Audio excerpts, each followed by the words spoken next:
এখন দেখছি 9টা বাজে প্রায়, দিনও শুরু হয়নি, দোকানপাটও বন্ধ সব। অবশ্য আজকে রোববার, সেটা একটা কারণ হতে পারে।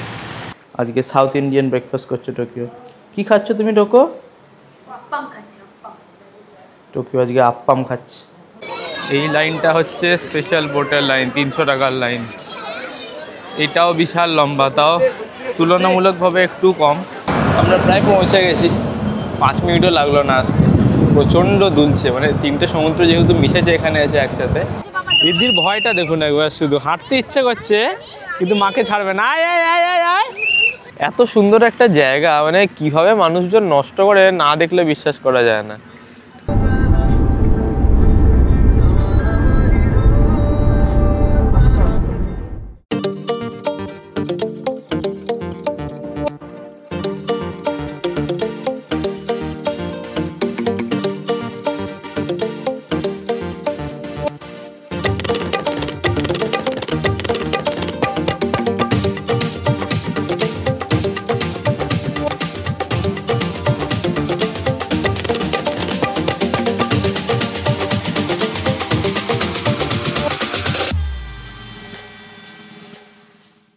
সুপ্রভাত আপনাদের সবাইকে, ওয়েলকাম ব্যাক রোমিং মংয়ের নতুন একটা এপিসোডে আপনাদের সবাইকে স্বাগত। যেমন দেখেছিলেন, আমরা কাল ম্যাঙ্গালোর থেকে কন্যাকুমারী এসে পৌঁছেছি। দুপুরের মধ্যে পৌঁছে গেছি, 4টে সাড়ে 4টে নাগাদ। তারপরে সন্ধ্যাবেলায় আমরা গেছিলাম কন্যাকুমারীর বিচে, সেখানে একটু ঘুরে টুরে রাতে এসে ডিনার করে শুয়ে পড়েছিলাম। আপাতত আমি বেরিয়েছি একটু খাবারের সন্ধানে। দারুণ ঘুম হয়েছে রাতে, তবে বিছানাটা মানে কী বলবো আর, সারা রাত স্প্রিংয়ের উপরে শুয়েছিলাম, পিঠে অসহ্য যন্ত্রণা হয়েছে। এবার আমি অনেক দিন পর এরকম বাজে বিছানায় শুলাম, স্প্রিং ম্যাট্রেসে। আর তাও শোয়া যায়, স্প্রিংগুলো না বেরিয়ে বেরিয়ে রয়েছে, মানে এতটাই পুরনো ম্যাট্রেসটা। তো খুব পিঠে ব্যথা হয়েছে, কিছু করার নেই, ঘুমিয়েতেছি, তার মধ্যেও টায়ার্ড ছিলাম। এখন দেখা যাক কিছু খাবার পাওয়া যায় কিনা। এখানে বলছিল এই যে হোমস্টেতে আমরা আছি লজে, যে ব্রেকফাস্ট করে দেবে কিনা। আমি বললাম না থাক, কাল রাতে যা খেয়েছি তারপরে আর সাহস হলো না নেওয়ার ওনাদের থেকে। তো আপাতত আমি যাচ্ছি, দেখি কিছু খাবার দাবার পাওয়া যায় কিনা, নিয়ে আসি তাহলে। ঋদ্ধির খাবার তো আছে, কালকে ম্যাগিও নিয়ে এসেছি ঋদ্ধির কিনে, তো ওটাও খেতে পারবে ও। এখানে কালকে দেখলাম সন্ধ্যাবেলায় খুব তাড়াতাড়ি বেলা শেষ হয়ে যায়, মানে লোকজন দোকানপাট বন্ধ করে দিচ্ছে। 8টা সাড়ে 8টার মধ্যে মোটামুটি 60-70% দোকানপাট দেখলাম বন্ধ হয়ে গেছে। ভাবলাম হয়তো দিন তাড়াতাড়ি শুরু হয়। এখন দেখছি 9টা বাজে প্রায়, দিনও শুরু হয়নি, দোকানপাটও বন্ধ সব। অবশ্য আজকে রোববার, সেটা একটা কারণ হতে পারে যে রোববারের জন্য হয়তো বন্ধ। তো কোনো দোকানপাট দেখছিও না যে খাবার নেব। এক দুটো দোকানে একটু চা ফা বিক্রি করছে, তার সাথে বড়া টড়া এসব বিক্রি করছে, কিন্তু এমনি খাবারের দোকান কিছু দেখছি না আলাদা করে। কালকে ওই যে কন্যাকুমারী বিচের কাছটা গেছিলাম আমরা, বিবেকানন্দ রকের কাছটা, ওইখানে প্রচুর খাবার দোকান আছে, কিন্তু এইখানটা তো অতটা দেখতে পাচ্ছি না। ওটা এখান থেকে 1-1.5 কিলোমিটারের মতন ডিস্টেন্স। দেখি অনেকটাই এলাম হেঁটে, কোনো দোকানই দেখছি না খোলা আছে বলে, ফিরেই যেতে হবে মনে হচ্ছে। জোম্যাটোতে কিছু অর্ডার করে দিই, বা ওই বড়া নিয়ে চলে যাই, যে বড়াগুলো ভাজে ওরা, ওগুলো চাটনি আর সাম্বার দিয়ে খেয়ে নিই। হোটেল 1-2টো রয়েছে দেখতে পাচ্ছি, কিন্তু বেশিরভাগই সব বন্ধ, এখনও খোলেনি। প্রায় 9টা বাজে। রাস্তাঘাটেও দেখতে পাচ্ছি মানে লোকজন খুব কম, টুরিস্ট বাস টাস কিছু চলছে, কিন্তু ম্যাক্সিমামই ফাঁকা। দোকানপাটও বন্ধ, লোকজনও বেরোয়নি। আর মনে হচ্ছে রোববার বলে, কারণ কি তাদের দিন তাড়াতাড়ি শেষ হয়ে যায়, তাদের দিনটা শুরুও করে তাড়াতাড়ি, কিন্তু এখানে তো লোকজনের দেখে মনে হচ্ছে না হাবভাব অতটা। এই একটা হোটেল পেয়েছি, হোটেল লক্ষ্মী বলে, দেখি কিছু পাওয়া যায় কিনা খাবার। ধোসা পেলাম এক জায়গাতে ফাইনালি, ধোসা নিলাম আর আপ্পাম নিলাম, দুটো মিশিয়েই নিলাম, কোনটা খেতে ভালো হবে তো জানি না। প্রচণ্ড হাওয়া দিচ্ছে, বাবারে ধাক্কা দিয়ে ফেলে দেবে মনে হচ্ছে, এত হাওয়া দিচ্ছে। যাই আপাতত খেয়ে নিয়ে গিয়ে, পরে খেয়ে নিয়ে তারপরে বেরোচ্ছি। টোকিও ব্রেকফাস্ট করছে আজকে, সাউথ ইন্ডিয়ান ব্রেকফাস্ট করছে টোকিও। কি খাচ্ছ তুমি টোকো? আপ্পাম খাচ্ছি। টোকিও আজকে আপ্পাম খাচ্ছে। আমরা এখন স্নান টান করে ব্রেকফাস্ট করে বেরোলাম জাস্ট আমাদের রুম থেকে। এখন যাচ্ছি আমরা ফেরিঘাটে, সেখান থেকে যাবো বিবেকানন্দ মেমোরিয়াল রকটায়। কালকে সন্ধ্যাবেলা তো বন্ধ হয়ে গেছিলো, যেতে পারিনি, এখন বেরিয়েছি তাই জন্য। এখন সময় 10:30টার মতন বাজে। বিকেল 4টে অবধি খোলা থাকে। ওইটা যাব, আর গ্লাস ব্রিজটা যাবো, ওটা আপনাদের দেখাবো অবশ্যই। তো সেখানে গিয়ে ওইটা দেখে আমরা ফিরে এসে লাঞ্চ করব, তাই প্ল্যান আছে। লাঞ্চ করে দেখা যাক তারপর কোথায় যাওয়া যায়। যদি একটু কাছাকাছির মধ্যে যে বিচগুলো আছে সেগুলো যদি ঘুরে আসা যায়, তাহলে তখন টোকিওকে নিয়ে বেরোবো, সেটাই প্ল্যান আছে। ফেরির লাইনটা দেখুন শুধু একবার, ওইখান থেকে শুরু হয়েছে, এই দিক অব্দি গেছে, কোথায় শেষ হয়েছে কোনো জানা নেই। এই লাইনে দাঁড়ালে 75 টাকা করে টিকিট ফেরির। আরেকটা বললো আমাদের অটোর যে দাদা দিয়ে গেলেন এখানে, তিনি বললেন যে একটা লাইন আছে স্পেশাল লাইন, সেটা 300 টাকা করে টিকিট। তো সেটা সামনে থেকে স্টার্ট হবে, আর একটু আগে থেকে গিয়ে, একটু ছোটো লাইন ওটা, কিন্তু টিকিটটা অনেকটাই বেশি, 300 টাকা। এখন তো এই লাইনের দিকে নিয়ে দাঁড়ালে মেরে ফেলবে, খুন করে দেবে একদম।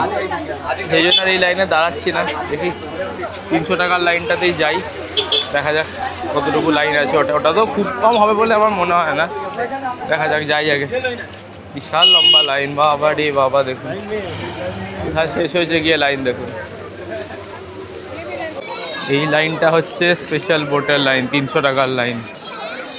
এটাও বিশাল লম্বা, তাও তুলনামূলকভাবে একটু কম ওইটার থেকে। দেখা যাক, এটাতেই দাঁড়াই আপাতত। আজকে খুন করে দেবে রিদ্ধি আমাদের, যেরকম গরম রয়েছে রোদের, সেরকম লাইনের ভিড়। যাক, এসেছি যখন যাবো তো অবশ্যই, দাঁড়াই লাইনের শেষে গিয়ে। আমরা দাঁড়িয়েছি স্পেশাল লাইনটাতে, তাও এগোচ্ছে মোটামুটি, ওই লাইনটাতে এগোচ্ছেই না, জানি না কতক্ষণে পৌঁছাবো।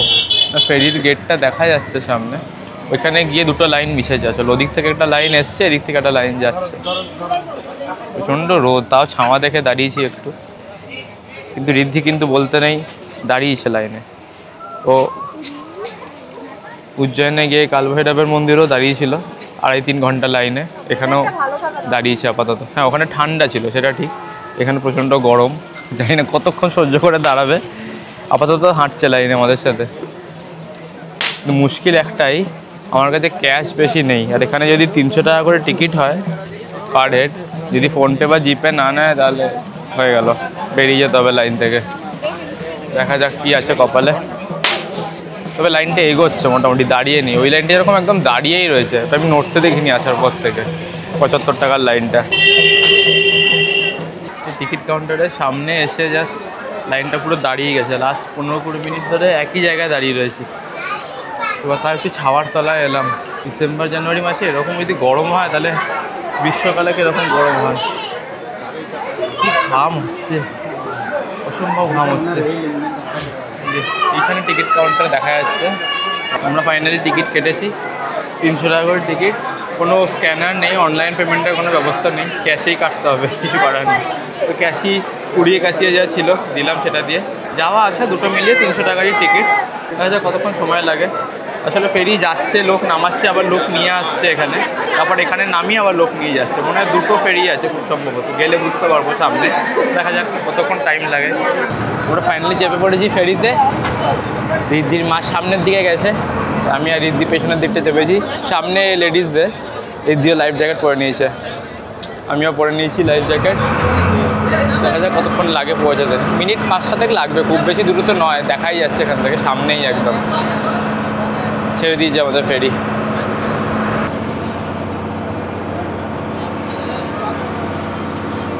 আমরা প্রায় পৌঁছে গেছি, 5 মিনিটও লাগলো না আসতে। প্রচণ্ড দুলছে, মানে 3টে সমুদ্র যেহেতু মিশেছে এখানে এসে একসাথে। এদিকটা দেখুন রঙটা, তাহলে বুঝতে পারবেন। ওইটা হচ্ছে বঙ্গোপসাগর, দূরেরটা ডিপ নীল যেটা, এটা হচ্ছে ভারত মহাসাগর, আর এই সাইডে হচ্ছে আরব সাগর, ওই দিকটা। আমি গ্লাস ব্রিজটায় উঠে দেখাবো আপনাদের, ওখান থেকে বেটার বোঝা যাবে আশা করি। 3টে রং, অসাধারণ লাগছে রঙটা, সমুদ্রের সবুজ আর নীল মিশে গেছে একসাথে এসে। এই দিকটা একটু কালচে কালচে, আরব মহাসাগরের দিকটা। আমাদের ফেরি দাঁড়াচ্ছে, নামি আগে, প্রচণ্ড ভিড় ফেরিতে। রিদ্ধিকে নিয়ে নামতে হবে, লাইফ জ্যাকেট খুলতে হবে, নেমে যায় আগে, নেমে আপনাদের দেখাচ্ছি। তারপর এখানে ঢোকার জন্য টিকিট লাগলো বিবেকানন্দ রক মেমোরিয়ালে, 30 টাকা করে পার অ্যাডাল্ট। বাচ্চার কোনো টিকিট লাগে না, রিদ্ধির লাগলো না আপাতত আর কি, সেই জন্যই বললাম। তো এখানে এখন টিকিটটা কেটে ঢুকছি আমরা। এইটা হচ্ছে বেরোনোর লাইন, এটা দিয়ে লোকজন বেরোচ্ছে। এটা গিয়ে একদমই ফেরি ঘাটে মিশেছে, ওখান থেকে আবার ফেরি যাবে, ফেরত যাবেন আপনারা। এখানে জুতো খোলার জায়গা রয়েছে, জুতোগুলো খুলে নিই আগে। জুতোর কাউন্টারও রয়েছে কিন্তু ফ্রি অফ চার্জ। এই যে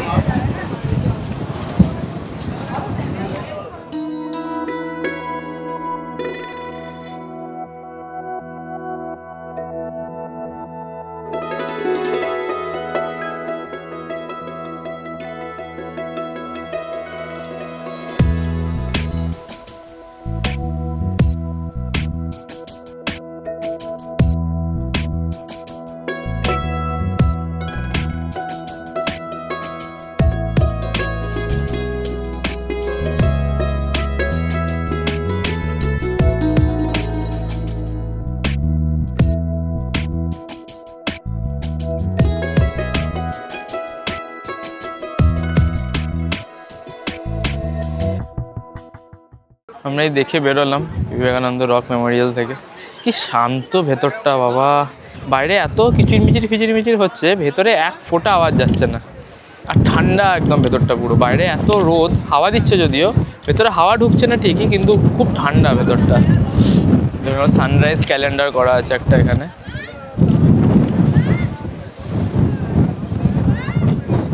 কী করে পড়তে হয় জানি না আমি যদিও।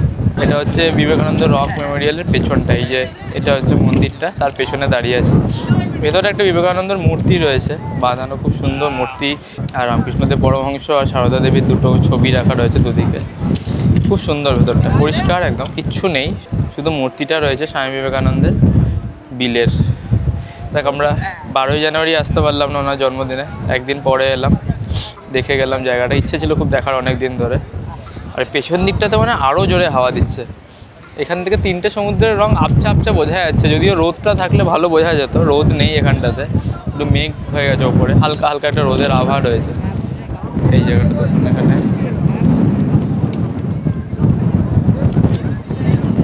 এই দিকটা হচ্ছে বঙ্গোপসাগর, এটা ভারত মহাসাগর, আর এদিকটা আরব সাগর, 3টে সমুদ্র মিশেছে।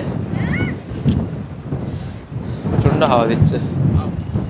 ভেতরে একটা মেডিটেশন হল আছে, এটার নিচে, বিবেকানন্দ রক মেমোরিয়ালটার নিচে। তো ওখানে বাচ্চা অ্যালাউড নেই, আর ক্যামেরাও তো অ্যালাউড নেই। আমি একবার ঘুরে এলাম ভেতর থেকে, কয়েকজন মেডিটেশনও করছে। একদম পুরো অন্ধকার ঘরটা, উপরে একটা আবছা নীল আলো জ্বলছে শুধু, আর আস্তে করে শুধু ওম আওয়াজটা হচ্ছে। খুব শান্ত ভেতরটা, মানে এত মনে শান্তি লাগবে আপনার ভেতরটাতে গিয়ে। যাদের মেডিটেশন করার অভ্যেস আছে বা যারা করতে চান এখানে এসে করতে পারেন, এটার জন্য কোনো পয়সাও লাগে না, কিচ্ছু লাগে না। আমার তো ওটা চ্যাং রয়েছে সঙ্গে, নাহলে কিছুক্ষণ বসাই যেত, মেডিটেশন করিয়ে না করে চুপচাপ বসাই যেত ভেতরটায় কিছুক্ষণ। এই যে সাদা দাগটা দেখছেন, এটা এখানে গোটা বিবেকানন্দ রক মেমোরিয়াল জুড়েই করা রয়েছে। আসলে পাথর যেহেতু গরম হয়ে যায় খুব, তো এই সাদা দাগটার উপর দিয়ে হাঁটলে আপনার পায়ে গরম লাগবে না। আমি দুটো পা দিয়ে হাঁটছি, বোঝা যাচ্ছে যে কতটা টেম্পারেচারের ডিফারেন্স। ঋদ্ধি সাদা দিয়ে হাঁটছে, হেব্বি শেয়ানা। চলুন এবার গ্লাস ব্রিজটায় যাওয়া যাক। যা ভিড় গ্লাস ব্রিজে, ঠিক ঠিক করছে লোক পুরো একদম।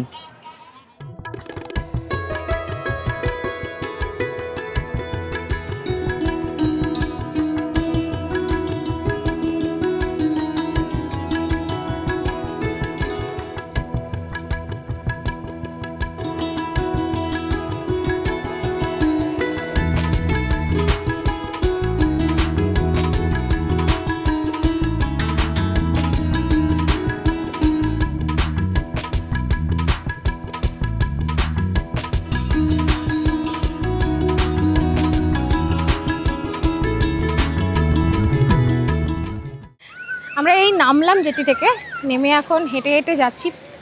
রৌদ্রের প্রখর তেজ, ছাদে খুব খিদে পেয়েছে, মানে পেয়েছে ঋদ্ধির। এই যে ঋদ্ধি বাবার কোলে উঠে গেছে ওর জন্য, আর পারছে না ও হাঁটতে। গরমটা কম থাকলে বোধহয় আরেকটু থাকা যেত, যেহেতু রোদটা প্রচণ্ড আছে। বিকেলের স্লট যদি আমরা নিতাম, মানে বিকেলে যদি আসতাম, তাহলে হয়তো এতটা কষ্ট হতো না।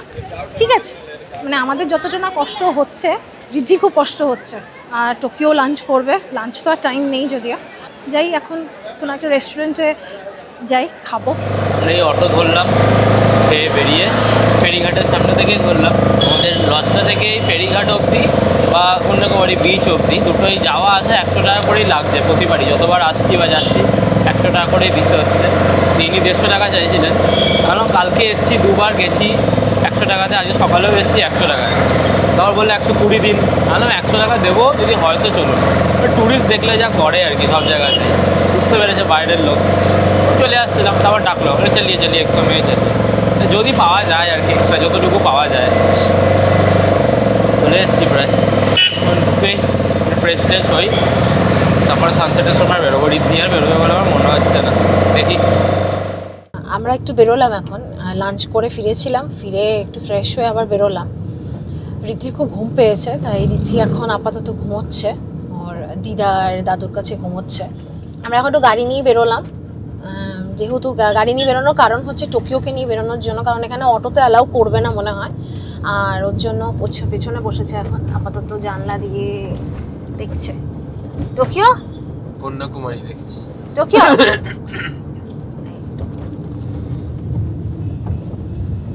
ওকে নিয়ে বেরোবো বলেই, যেহেতু এসছে, কোথাও যেতে পারছে না, তাই জন্য প্রণয় বললো যে বেরোই তাহলে, চলো গাড়ি নিয়ে যাই, হ্যালো একটু বেরোতে পারবে। জানি না বিচে অ্যালাউ করবে কিনা, ওখানেও কোনো রেস্ট্রিকশনস আছে কিনা, তবে থাকলে চলে আসবো, চেষ্টা তো করে দেখি। হ্যাঁ নিয়ে যাই, জানি না রেস্ট্রিকশন আছে কিনা, গেলে বুঝতে পারবো। আর তবে একটা জিনিস দেখলাম, যেটা এখানে প্রাইভেট ভেহিকেল নিয়ে আসলে কিন্তু এখানে একটা ওই টোল টাইপের নিজস্ব, মানে এরা নিজেরা করে নিয়েছে আর কি, পঞ্চায়েত, টাউন পঞ্চায়েত থেকে নিজেরা করে নিয়েছে। জানি না দেখতে পাচ্ছেন কিনা, দেখাতে পাচ্ছি ঠিক করে। 100 টাকা টোল নিচ্ছে এখানে। এটা হচ্ছে ফর প্রাইভেট ভেহিকেলস অনলি, কোনো কমার্শিয়াল, হ্যাঁ এন্ট্রেন্সের জন্য। এখানে কোনো কমার্শিয়াল ভেহিকেলসের জন্য আমি দেখিনি, কারণ আমি দুদিন অটোতে, কালকেও আমি অটোতে এখানে এসেছি, আজকেও আমি সকালে এসেছিলাম, কিন্তু আমি দেখলাম না কোনো অটোদের জন্য এটা প্রযোজ্য। প্রাইভেট ভেহিকেলসের জন্য করেছে, কাস্টমাইজড নিয়ম হয়তো। যাচ্ছি এখন।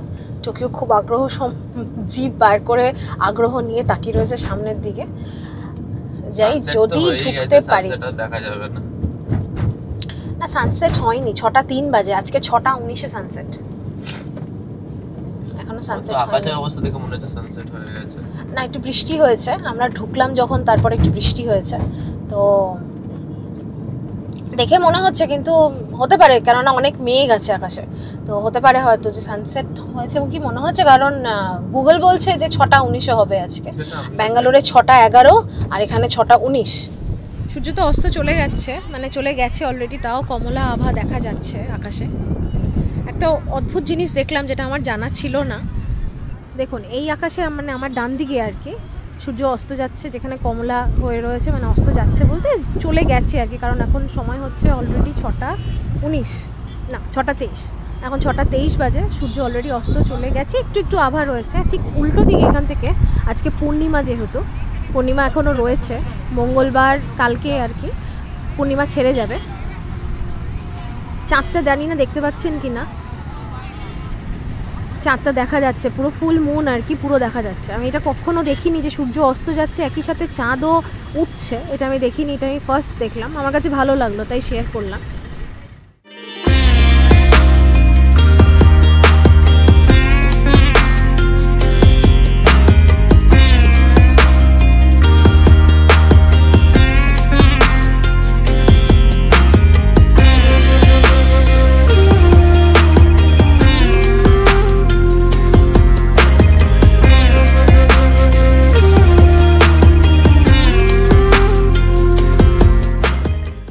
এই জাস্ট বাড়ি এসে পৌঁছালাম, এখন বাজে রাত 11:30। একটু খেতে দাঁড়িয়েছিলাম, তার জন্য দেরি হলো, খাওয়ার কোথাও পাচ্ছিলাম না রাস্তায়।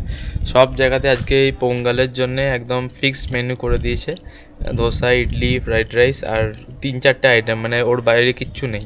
এবার আমরা তাও খেয়ে নিতাম, কিন্তু ঋদ্ধি যেহেতু ছিল ওর জন্য একটু ভাত লাগতোই, তো উপায় ছিল না। খুঁজতে খুঁজতে খুঁজতে একটা ধাবা পেলাম, মুবারক ধাবা বলে, এই জাস্ট ব্যাঙ্গালোরে 60-70 কিলোমিটার আগে, তো অনেকটা দেরিও হয়ে গেলো সেই জন্য। তো ওখানে অর্ডার দিয়ে ওখানেই খেলাম, অল্প বিস্তর খেয়েছি, বেশি খাইনি। এবার ঘরে গিয়ে রেস্ট নিতে হবে, কাল থেকে আবার অফিস, ঋদ্ধির স্কুলও আছে। টোটাল যাওয়া আসা মিলিয়ে 1300 কিলোমিটার মতন হয়েছে, আর টোল ট্যাক্স লেগেছে হচ্ছে ওই 2060 টাকার মতন মোটামুটি। এই হচ্ছে পেট্রোল আর টোল ট্যাক্সের খরচ, আর বাকি ডিটেলস আমি ডেসক্রিপশন বক্সে সব দিয়ে দেবো, যাতে আপনাদের সুবিধা হয়। আর যদি কোনো ইনফরমেশান লাগে আপনারা তো অবশ্যই কমেন্ট করতেই পারেন আমাকে। তাহলে এই পুরো পর্বটা আপনাদের কেমন লাগলো আর আমাদের এই কন্যাকুমারী জার্নিটা কেমন লাগলো, যাওয়া আসা। খুবই ছোট্ট জার্নি ছিল, 3 দিনে যাওয়া আসা মিলিয়ে। কেমন লাগলো অবশ্যই জানাবেন আমাকে। আর যদি ভালো লেগে থাকে তো লাইক তো করবেনই। আর যারা প্রথমবার দেখছেন, এখনও সাবস্ক্রাইব করেননি আমার চ্যানেলটা, অবশ্যই সাবস্ক্রাইব করবেন, যাতে আমরা আরও এরকম জার্নি করতে পারি আর আপনাদেরকে দেখাতে পারি। সঙ্গে থাকবেন। Good night.